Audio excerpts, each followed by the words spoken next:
Two passengers book seats on the same flight, same day, same cabin. One paid $340, the other paid $189.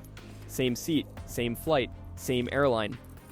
The difference wasn't luck, and it wasn't a glitch. It was a system, a specific set of tools and timing decisions that experienced travelers use every time they book, and that most first-time flyers never learn because airlines have no incentive to teach them. In the next 8 minutes, I'm going to give you that system, 7 booking decisions that determine how much you pay for any flight, and the tools that make each one work, starting with the one mistake that costs most travelers more money than everything else combined. This video covers 7 decisions that determine what you pay for any flight, the booking window, when to buy, not where, Google Flights, what it's actually designed for and what it can't do, flexible dates, the single biggest discount most travelers never use, Hopper, the AI tool that tells you whether to buy now or wait, Going, how to get mistake fares sent directly to your inbox, the budget carrier trap, when the cheap airline actually costs more, and the incognito mode myth, plus what actually works instead. This applies to any destination, any airline, any budget. Let's start with the decision that matters more than every tool on this list. The single biggest factor in flight pricing isn't which website you use, it's when you buy.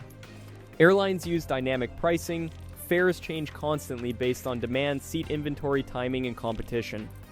The data is consistent. For domestic flights, the sweet spot is 1 to 3 months before departure. Prices spike in the final 2 weeks when business travelers book last minute. For international flights, the sweet spot is 2 to 6 months out, with the best fares often appearing 3 to 4 months before departure.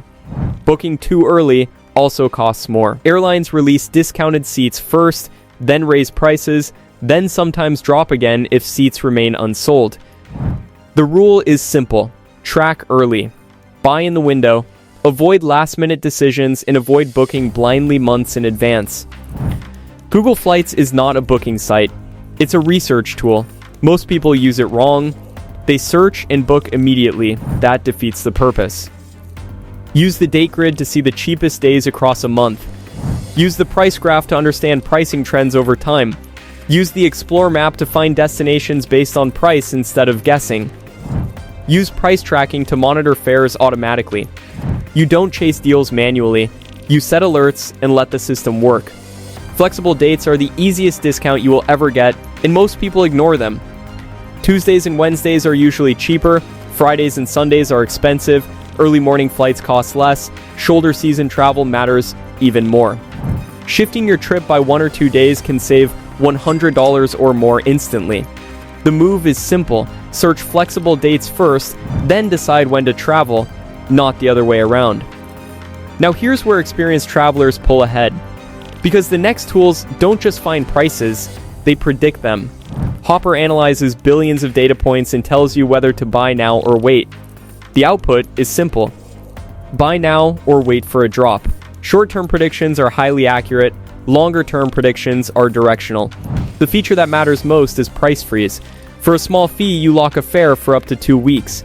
If it drops, you pay less. If it rises, Hopper covers the difference. It removes timing risk. Check Hopper before every purchase. It takes seconds. Going, formerly Scott's Cheap Flights, finds mistake fares, pricing errors, route mispricing, or system glitches that create unusually low fares. These deals don't last, sometimes a few hours. Subscribers get alerts immediately. The free version is limited, the paid version gives full access. If you're serious about finding international deals, this is one of the few tools that consistently delivers real savings. If this is already changing how you think about booking flights, subscribe to AirWise HQ. This is what we break down every week. Real systems, not guesswork. Now let's talk about the trap most people fall into. Budget airlines. The base fare looks cheap, but it's incomplete. Carry-on fees, seat selection, baggage, check-in fees. Add everything. Then compare total cost to a legacy airline. On short routes, the difference often disappears. On longer routes with baggage, legacy carriers can actually be cheaper. The rule is simple: never compare base fares, compare final cost. And then there's incognito mode. People think it prevents price increases. The truth is less dramatic. Dynamic pricing exists, but cookie-based price hikes are inconsistent. Incognito doesn't hurt, but it's not the lever that matters. What actually works is using aggregators like Google Flights, checking nearby airports, and booking during low demand periods. Early weekdays are cheaper than weekends. Find flights through aggregators. Book directly with the airline. And here's the final layer most people ignore until it's too late. Travel rewards. Airlines offer free loyalty programs. You earn miles every time you fly. Most people don't even sign up. That's step 1. Step 2 is using a travel credit card that earns points on everyday spending. Groceries, fuel, dining, those points convert into flights. Sign-up bonuses alone can cover full trips. The people who consistently pay less for flights aren't just searching better. They built a system early and kept using it. 7 decisions. Booking window, research tools, flexible dates, price prediction, deal alerts, real cost calculation, and reward systems. Next time you book a flight, you won't guess. You'll know.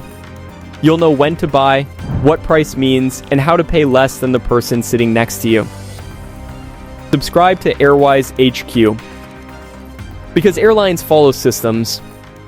And now, so do you.